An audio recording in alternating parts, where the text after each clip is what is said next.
Bienvenidos a NS Noticias. Mi compañero Yair Espitia se encuentra en la Perla del Norte, en la linda ciudad de Cúcuta, norte de Santander.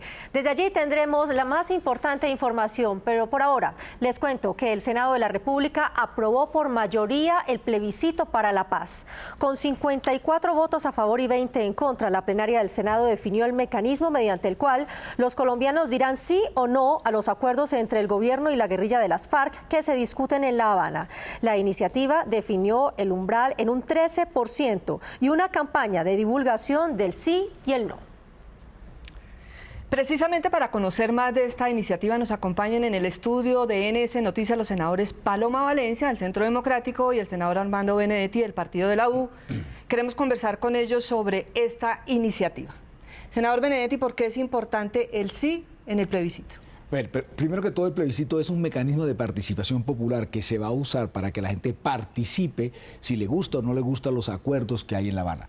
Pero más allá de validar o legitimar esos acuerdos, lo que se trata de buscar a través de ese plebiscito, con la participación del sí, es cerrar el ciclo perverso de guerra que llevamos 60 años y al mismo tiempo no es obligatorio, pero se va a hacer y le insisto, lo que se va a buscar ahí es buscar que existan los caminos decisionales para la paz. Es para buscar un camino más para llegar a la paz, no para validar lo que está en La Habana. Senadora Paloma, para ustedes, ¿por qué es el no? Porque el plebiscito tiene que ser un mecanismo de participación ciudadana con garantías, porque la ciudadanía necesita poder decidir. Las FARC y el gobierno no pueden imponerle la paz a Colombia, tienen que respetar lo que el pueblo colombiano quiere. Y yo creo que esto es un referendo disfrazado de plebiscito para no tener que someter a la consideración de los ciudadanos cada uno de los temas que son importantes. Por ejemplo, el Centro Democrático no se opone a la amnistía de quienes han cometido delitos de guerrillero raso y que participen en política, pero nos oponemos a que quienes dinamitaron los pueblos de Colombia, reclutaron los niños de Colombia, tengan participación política y no paguen ni un solo día de cárcel. Senador Benedetti, sí es importante conocer el temario, los acuerdos, los puntos específicos para que la gente pueda votar. Con lo que quedó aprobado ayer, queda clarísimo que un mes antes tiene que haberse publicado todo, absolutamente todo, divulgado todo lo que quedó en el acuerdo, por televisión, por radio, por una serie. Además se hizo obligatorio, cosa que yo no quisiera que se lo hubiera hecho a los medios de comunicación, pero sí es muy importante, entre otras cosas, porque aquí lo que se está buscando son otros caminos, insisto. No es que se vaya a ir por la justicia ordinaria, es que va a haber otra justicia para restaurar nuestra sociedad. Y en ninguna parte del mundo nadie ha hecho la paz para irse para la cárcel o para no poderse elegir. En ninguna parte del mundo. En Angola, en Guatemala, en Salvador, en Sudáfrica, siempre ha sucedido eso. Senadora, en la campaña de divulgación del no, ¿cómo sería? Para que realmente los colombianos... No, nosotros no hemos decidido que vayamos a ir con el no. El Partido Centro Democrático rechaza el plebiscito, pero no hemos escogido cuál será el mecanismo, porque existe el no, pero también existe la abstención. Si este proceso sigue como va, que es un umbral donde 4.400.000 colombianos, de los 33.700.000 colombianos pueden tomar la decisión. Cuando a usted le dicen que el gobierno va a hacer una campaña informativa, además de la campaña del no, donde van a estar por el sí, por supuesto, donde además los colombianos nos tenemos que someter a un proceso extorsivo. O usted vota por la paz o usted vota por la guerra. ¿Quién va a votar por la guerra? Esos son mecanismos tramposos. Senador, ¿cuándo votaremos los colombianos ese plebiscito? Ya para terminar, porque tenemos aquí 30 nadie quiere segunditos. hacer trampa, porque esto lo ha venido apoyando el Papa, Obama, ¿quién se va a poner ótica a hacer trampa? Los 5 millones de votos por el sí del censo electoral, esos 5 millones de votos es el piso, no el techo, es como la cuota inicial. Al yo tener que sacar 5 millones de votos por el sí, vamos a sacar 7, el no sacará como 6. Estoy hablando que está participando ahí el 40% del censo electoral. Senadores, muchas gracias por estar en el noticiero del Senado. Déjeme decir una cosa, es que eso es una extorsión, porque si a usted le dicen que si usted no acepta lo que las FARC quiere, lo van a matar, ahí ¿cuál es la libertad de los ciudadanos para opinar? Nadie ha dicho eso. ¿No dicen usted que es la paz y la guerra? No, están matando a la gente de la FARC, ahora lo que queremos es que no siga haciendo. Y si no lo sigue haciendo, entonces hay que votarle sí porque no nos matan. Bueno, senadores, muchas gracias. Yo creo que tenemos que tener otro espacio más amplio para hablar del tema. Ella fue la que dijo, guerra y paz. Gracias, senadores. O guerra y paz. Marcela. Muchísimas gracias, senadores, y gracias a nuestra directora. Vamos entonces con la información que les decíamos desde la ciudad de Cúcuta para contarles la más importante información que se genera en esa región. Yair. Saludos para todos. Estamos en las ruinas del templo histórico de Villa Antigua, en Villa del Rosario, en zona metropolitana de la ciudad de Cúcuta, donde les vamos a presentar otros temas importantes, que no solo es la crisis social y económica que ha traído la frontera con Venezuela, el cierre de esta frontera, sino que hay otros temas. Y nuestra compañera Ana María Sandoval tiene un informe donde nos revela estos importantes detalles, no solo de la ciudad, sino también de sus habitantes.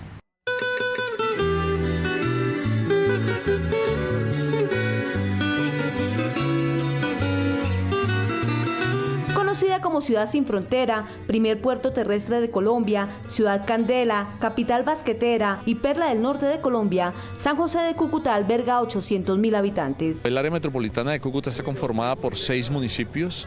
Cúcuta, que es el municipio núcleo, el municipio de Villa del Rosario, Los Patios, El Zulia, San Cayetano y Puerto Santander. Cúcuta y sus alrededores ofrecen múltiples sitios para visitar: la Torre del Reloj, la Casa Santander, Cristo Rey, la Biblioteca Julio Pérez Ferrero, la recién restaurada Casa Quinta Teresa, hacen parte del deleite de los nortes santanderianos. Tenemos Páramo a 1 hora y media de Cúcuta, tenemos igualmente la provincia de Ocaña, tenemos los pueblos de Occidente. Cúcuta es una ciudad comercial por excelencia y sus habitantes se definen como los mejores anfitriones de Colombia. Es una ciudad amable, cariñosa, con su clima y con la gente que quiere, que es amable con todos aquellos que nos visitan. Cúcuta encierra gran parte de la historia patria de Colombia. Fue donde se firmó la primera constitución de la República de la Gran Colombia en 1821 y es cuna del prócer Francisco de Paula Santander. La gente que viene a Cúcuta se amaña, se queda, la acogemos, la respetamos. Ese es el verdadero norte santanderiano. Con su follaje nos dirán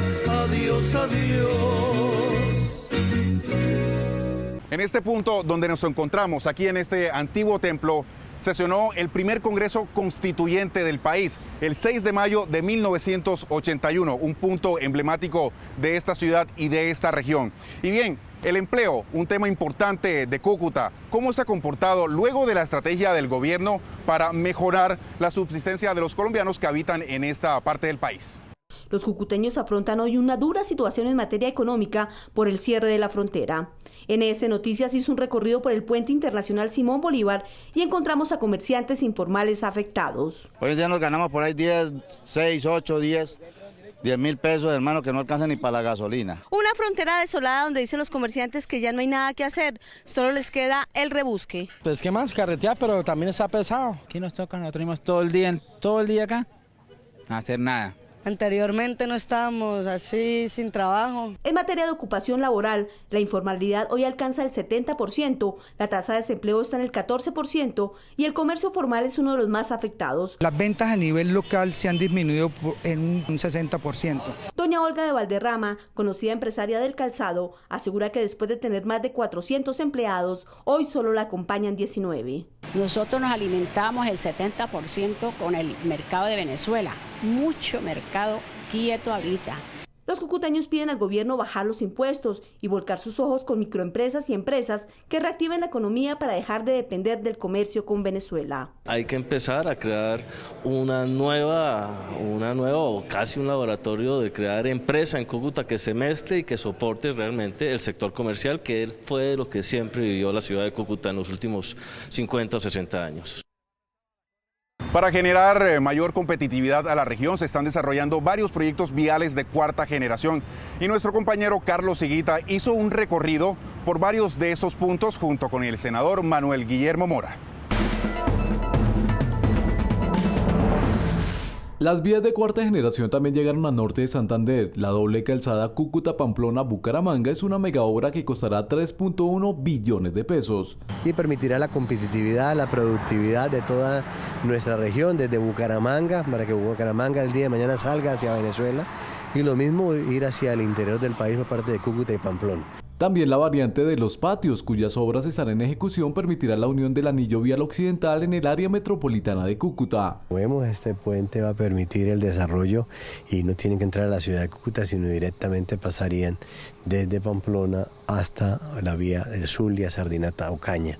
De acuerdo al secretario de Planeación de Norte de Santander, los 600.000 millones de pesos que recibió el departamento por regalías no solo han permitido financiar obras viales, sino también invertir en lo social. Como la electrificación rural del Catatumbo, adicionalmente a eso, 3 grandes megacolegios en la ciudadela de la zona de La Parada, una zona fronteriza. Y es que la apuesta del gobierno, según el presidente de la Cámara Colombiana de la Infraestructura, es darle competitividad al país a través de megaproyectos como las vías 4G. Las que se están adelantando en este momento valen cerca de 70 billones de pesos en carreteras, puertos, aeropuertos, ferrocarril, la recuperación del río Magdalena. Ahora en Cúcuta pedirán priorizar la vía de la Soberanía que los conecta con Arauca y también la vía que los comunica con el Catatumbo. Héroes de nuestro país afectados por el conflicto siguen siendo eso, héroes y ejemplo para muchos. Así es, y voy a volver en este momento con Carlos Higuita, que halló la historia de varios soldados de nuestro país que encontraron nuevas oportunidades de vida. Esta es la historia. El 1 de junio de 1991, Luis Celis patrullaba una zona del sur de Bolívar cuando pisó un campo minado. Digamos, yo era un soldado muy activo, ¿entiendes? O sea, echado para adelante y realmente era un buen soldado y miren. Luis se convirtió así en el primer soldado del país mutilado por minas antipersona. Su pierna derecha la perdió por completo. Igual le pasó a José Luis, un guía canino del ejército que cayó en otro campo minado en el Catatumbo. Eso fue la FARC. La FARC fue los que me lesionaron a mí y yo perdí la vista izquierda. Tengo 2 tiros en esa pierna. Estos héroes, junto a otros 5.000 que viven en el anonimato, fueron agrupados en la Fundación Lazos de Honor, que se dedica a realizar proyectos productivos en 11 regiones del país. En este momento tenemos cooperativas avícolas, piscícolas, porcícolas, de café en diferentes partes del país. Hoy ellos dedican todo su tiempo en sacar adelante este proyecto avícola en el municipio del Zulia, aunque reconocen que les hace falta más apoyo. Nosotros lo que queremos es que el Estado se enfoque en nosotros, ya que nosotros dimos mucha parte de la vida de nosotros. A pesar de sus graves afectaciones que los dejaron marcados para siempre, estos héroes dicen que nada justifica la guerra y por eso se preparan para recibir la paz, pero una paz con justicia social. Si todos tenemos desayuno, almuerzo y comida y un buen salario, de pronto la paz sí se consigue. Y esta es nuestra primera emisión de Navidad y por eso le preguntamos a los colombianos, específicamente a los cucuteños, cuáles son sus propósitos para esta temporada de fin de año. Desde una nación en calma, mejores condiciones económicas y compromisos ciudadanos son los deseos que colombianos piden desde la capital norte santandereana. Cúcuta ha tenido una época difícil, bueno, vamos a celebrar, a ver si para el año entrante venimos con nuevos retos y mejorar en todo lo económico y en lo familiar y lo afectivo. Lo primero que deseo para el pueblo colombiano, tener una próspera Navidad y un feliz año. Sí, como todos lo merecemos, en paz. Que haya paz en Cúcuta, en todo Colombia. Es el propósito que más quiere todo el mundo. Una Navidad en paz con mi familia y para el Estado colombiano también. Ser mejor persona y arreglar los errores que cometí este año. No utilizar pólvora porque hay muchos niños quemados. Siempre, todos los años pasa lo mismo, no pólvora.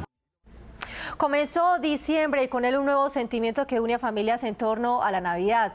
En Cúcuta, Yair, usted encontró un espacio que hace que la gente tenga mejor calidad de vida. Y así es, Marcela, se trata de un teatro, un espacio en un barrio de estratos 1 y 2 aquí en Cúcuta que definitivamente le cambió y le mejoró la vida a sus habitantes. Son las 8 de la noche y los títeres centran la atención de esos niños. Hace unos 10 años el Teatro de Títeres Arlequín llegó al municipio de Los Patios en área metropolitana de Cúcuta. Decidimos construirlo en una zona donde las necesidades dicientes, sobre todo los niños que no tienen sano esparcimiento, poder nosotros complementar esas necesidades. Es más que un simple espacio de colores, es un lugar donde los pequeños encuentran lúdica, cine y se sumergen en una expresión artística que les inculca valores. Y los títeres nos enseñan a respetar, a cuidar el medio ambiente. Y a cada uno se puede divertir viendo lo que hacen. Estamos convencidos que el niño que ve un espectáculo de arte, títeres, payaso, teatro, no solamente será un niño mejor, sino menos violento. Los niños, en lugar de ir a zapatear en la calle, piden ir al teatro. Sí, claro, cada programa que hay aquí estamos, porque esa es la recreación, la alegría de los niños. El Sueño de Navidad es la obra de la temporada, es gratuita y sus artistas esperan que familias enteras de otras localidades de Cúcuta también asistan. El Senado de la República les desea a todos una Navidad de alegría, amor y paz. Vamos ahora a ver para contar y los temas legislativos de interés. El senador Alberto Castilla del Polo Democrático lideró esta semana un debate en la Comisión Séptima sobre la crisis carcelaria que se vive en el país. Senador, bienvenido. ¿Y cuál es el diagnóstico que usted ha logrado hacer sobre esta situación? Hay recurrentes hechos que niegan realmente la atención, las condiciones de dignidad, de salud y, digamos, de malos tratos que no deben existir al interior de las cárceles. Es una crisis que se ha aumentado a lo largo de estos años. Hablemos, por ejemplo, de la atención que reciben en el tema de salud los presos. Nosotros pudimos evidenciar cómo Caprecón, que es la única entidad destinada para atender mediante aseguramiento a la población privada de la libertad, no cumple sus obligaciones, por ejemplo, con las IPS. Cuando un preso es remitido a atención, casi siempre le niegan el servicio, la atención en la IPS. Uno de los temas, senadores, que usted ha denunciado tiene que ver con los niños que son cuidados por las madres reclusas y que no están en buenas condiciones. Bueno, nosotros encontramos un número de 69 mujeres gestantes y lactantes y encontramos también una población mayor de mujeres en los cuales los niños están condenados a estar en prisión con su mamá. Hay 80 niños que nosotros pudimos en el censo evidenciar que se encuentran privados de la libertad. ¿Qué respuestas ha entregado el Gobierno Nacional sobre esta situación? El día 24 de noviembre el gobierno expide un decreto, el 2245, y en ese decreto establece que va a cambiar el modelo de salud, que va a tener unas condiciones para la atención en salud, y a nosotros nos parece bien el decreto. Senador Alberto Castilla, gracias por acompañarnos. Mucho gusto, y decirle a los televidentes que estamos siempre interesados en la problemática del país, que ahí estaremos siempre al servicio de la sociedad colombiana. La próxima semana los esperamos con más invitados en Para Contar. Un proyecto de los senadores Juan Carlos Restrepo y Mario Fernández legalizaría la modalidad de servicios privados de transporte a través de plataformas tecnológicas. Este proyecto de ley pretende generar alternativas para mejorar la movilidad y la calidad de vida en las ciudades, creando el servicio privado de transporte mediante plataformas tecnológicas. La posibilidad de permitir el funcionamiento de todas las plataformas tecnológicas para facilitarle al usuario el acceso a medios de transporte. Esta iniciativa se ejecutaría bajo 3 principios. Primero, la seguridad de los usuarios, de los conductores y de la comunidad en general. Segundo, la calidad y comodidad en la prestación del servicio. Y tercero, la protección de los datos administrados por los usuarios a las diferentes plataformas tecnológicas. Pero si aparecen 2, 3, 4 empresas con esa misma capacidad tecnológica que va a requerir el ministerio, pues seguramente tendrá el mismo trámite y la misma velocidad de aprobación que Uber o cualquier otra empresa. De ser ley este proyecto, el Gobierno Nacional crearía un registro electrónico de empresas donde a través de un portal web se realizaría la inscripción de quienes operen plataformas tecnológicas con el fin de prestar sus servicios de transporte. Avanza en el Senado de la República el proyecto de ley en defensa de los animales. En el ABC de hoy les explicamos los puntos principales de esta iniciativa. ¿Qué se busca con la ley contra el maltrato animal? Con esta ley los animales son considerados como seres que sienten y no cosas o objetos. La ley sanciona penalmente a quien los maltrate o les cause sufrimiento o la muerte. Es un gran avance para la sociedad colombiana. El tema animalista es de alta sensibilidad en cabeza de todos los colombianos. ¿Qué conductas son tipificadas como maltrato? Tráfico de aves silvestres, mataderos clandestinos, abuso de animales que se utilicen para trabajo y la zoofilia. ¿Qué sanciones tendrán quienes maltraten los animales? Pena de prisión de 12 a 36 meses o multas hasta de 60 salarios mínimos legales vigentes, y para quienes abandonen sus mascotas, multas de 2 hasta 20 salarios mínimos. Un proyecto del senador Jorge Iván Ospina pretende sacar de la crisis a los hospitales universitarios del país. La iniciativa ya fue radicada en el Senado de la República. En Colombia existen 17 hospitales universitarios que por lo general están asociados a universidades públicas, pero que hoy pasan por un mal momento. Los hospitales universitarios hoy son un patrimonio que se está perdiendo.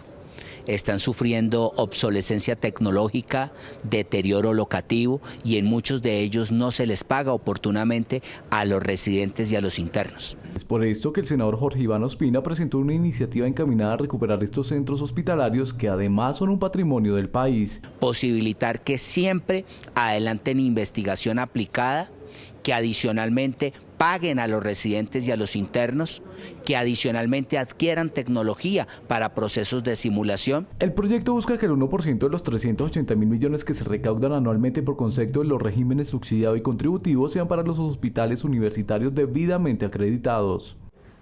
Los bogotanos disfrutaron de un lindo concierto de Navidad ofrecido por el Senado de la República. Compartiendo la luz de la esperanza y la paz a los niños, el presidente del Senado le dio apertura al gran concierto de Navidad. Hay que dejar que los niños nos iluminen el futuro. Que ellos nos hagan pensar la importancia de tener un país en donde las diferencias no las definimos matándonos, sino hablando. Con melodías navideñas, adultos y niños disfrutaron de este concierto. Pues me pareció muy interesante, fabuloso, muy bueno. Los niños también pudieron aprovecharlo, aparte de los adultos. No solamente es conocer el Congreso, sino que es importante que en nuestra ciudad, nuestro país, la cultura puede ser también un mecanismo para la paz.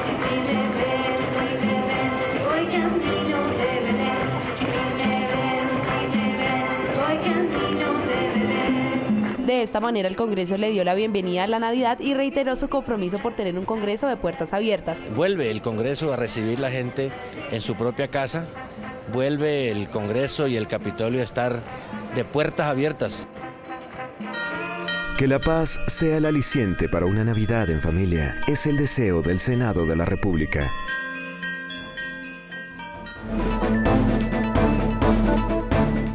Veamos a continuación más temas de la actividad del Senado.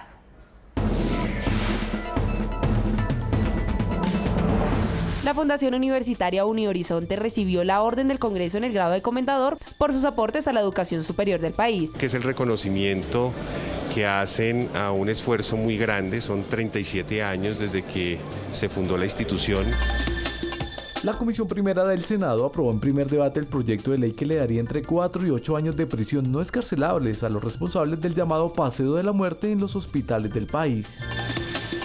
Con la presentación del senador Roy Barrera se realizó en el Senado de la República el lanzamiento del libro Los Mosaicos de Babilonia del escritor y poeta colombiano Fernando Denis. Es el esfuerzo de 27 años de poesía en el cual pues hice una selección desde cuando yo era niño y vivía en la Ciénaga Grande hasta los poemas que he escrito recientemente. Como símbolo de una alianza para trabajar en pro de Boyacá, el senador Jorge Hernando Pedraza le entregó la Ruana Azul al gobernador electo del departamento, Carlos Andrés Amaya. A continuación, la respuesta de nuestros seguidores a la pregunta de la semana y lo que trinan los senadores en la red con Alexandra Guerrero. A la pregunta, ¿cómo cree usted que se puede erradicar la violencia contra la mujer? Estas fueron las respuestas de nuestros seguidores.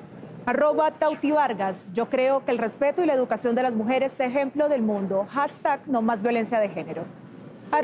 @Juanfer, leyes muy estrictas para los maltratadores de mujeres y niños durante muchos años. @Candelarios, construyendo una política pública contra las personas maltratantes. Participe en el sondeo semanal. ¿Cuáles son sus propósitos para esta Navidad? Envíe sus respuestas con el #NS Noticias. Y hoy desde el Centro Comercial El Retiro vamos con lo que trinan los senadores en la red. @Senado Yamina P. El vallenato declarado patrimonio cultural e inmaterial para la protección de nuestra identidad y valores propios. @De Cabrales T. En Córdoba, Caprecón y Saludcop deben a las IPS 80.000 millones, por lo cual el 97% de usuarios quedarían sin atención. Ahora vamos con lo que trina el presidente del Senado, @Velasco Luis F. Corte me dio la razón y tumbó fondo para fiscal de gasolina. Espero reducción en precio de combustibles. Los invitamos a escribir en nuestras redes sociales. Nos pueden seguir en Facebook como Noticiero Senado y en Twitter como @Noticiero Senado. También, si quieren interactuar con el presidente del Senado, pueden hacerlo en @Velasco Luis F o en la página www.senado.gov.co. Así es, y nos despedimos desde ese antiguo templo que en 1875 fue destruida por un temblor y que hoy es un lugar muy visitado en Villa del Rosario, aquí en la zona metropolitana de la ciudad de Cúcuta. Y hasta aquí la información. Gracias a todos por estar con nosotros. Chao. Gracias al equipo periodístico y de producción que se desplazó hasta la ciudad de Cúcuta. Somos NS Noticias, el noticiero de los colombianos. Hasta pronto.